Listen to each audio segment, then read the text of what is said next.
19h18, bienvenue en direct sur Alsace 20. Il y a tout juste une petite heure, Anna Britz rencontrait un couple. Ils reviennent d'un périple de 6000 km. Ils étaient à l'UGC Ciné-Cité et présentaient en images leur aventure. On retrouve Anna.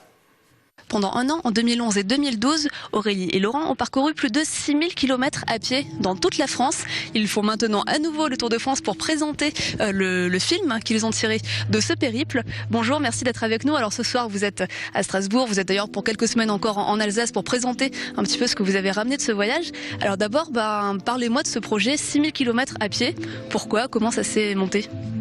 En fait, on habitait en Bretagne, dans les Côtes d'Armor. On allait régulièrement marcher, courir sur le GR34. Vous savez, le fameux GR qui fait tout le tour de la Bretagne, le sentier des douaniers. Et on a commencé un peu à se renseigner. On a vu que ça faisait 1600 km du Mont-Saint-Michel jusqu'à l'estuaire de la Loire. On s'est rendu compte qu'autour du Cotentin, il y avait la même chose. Qu'on pouvait aussi traverser les Pyrénées sur le GR10, les Alpes sur les GR5.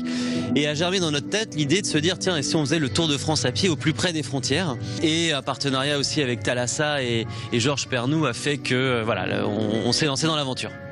Alors un an à pied autour des frontières, donc c'est aussi bien des plages, des montagnes. C'est ce que vous avez voulu montrer alors à travers votre film et toutes ces conférences que vous donnez en ce moment. C'est cette richesse qu'il y a dans toute la France, ce qu'il faut préserver aussi. Complètement, c'est cette richesse du patrimoine culturel, la géographie, mais c'est aussi la richesse humaine.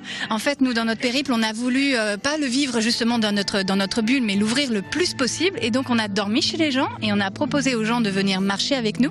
Et on a été hébergés comme ça tout au long de notre route, et notamment on a eu beaucoup de propositions d'hébergement en Alsace, et on a passé jusqu'à une semaine avec une famille alsacienne dans le Sungo, et donc on a eu un contact extraordinaire avec les gens. Ouais. Dites-nous, qu'est-ce qui vous reste de ce passage en Alsace? Nous on connaissait déjà un petit peu l'Alsace avant, mais c'est vrai que nous on a en fait longé le Rhin de Saint-Louis jusqu'à La Hauteur-Bourg. Et on a dormi pas mal dans les villages de la route du vin, en particulier je pense à Turkheim. Et c'est vrai que l'Alsace, c'est un peu comme la Bretagne, le Pays Basque, c'est la Normandie, c'est des régions avec une personnalité très forte, une culture très forte. Je dis pas que dans toute la France il n'y a pas ça, mais c'est vrai qu'en Alsace il y a une langue, il y a une gastronomie, il y a une architecture, il y a une histoire très forte. Et c'est vrai que ça fait partie de ces régions à très très fort caractère, quoi. Ça c'est sûr. Ça nous a beaucoup marqué, ouais. Et alors il y a aussi un petit côté humanitaire dans votre périple. Vous êtes en partenariat avec Handicap International? Oui, en fait, on a voulu donner une dimension solidaire à ce périple. On s'est dit, quitte à se faire 6000 km à pied, autant que ça serve à quelqu'un. Et on a eu envie de marcher pour ceux qui ne peuvent pas marcher. Et on a levé entre 10 et 12 000 euros pour l'association. Et on est toujours en lien avec eux. Et c'est vrai que cette dimension solidaire a beaucoup touché les gens. Les gens se sont beaucoup retrouvés dans cette dimension solidaire donnée aux autres. Et c'est un des points les plus forts de notre périple.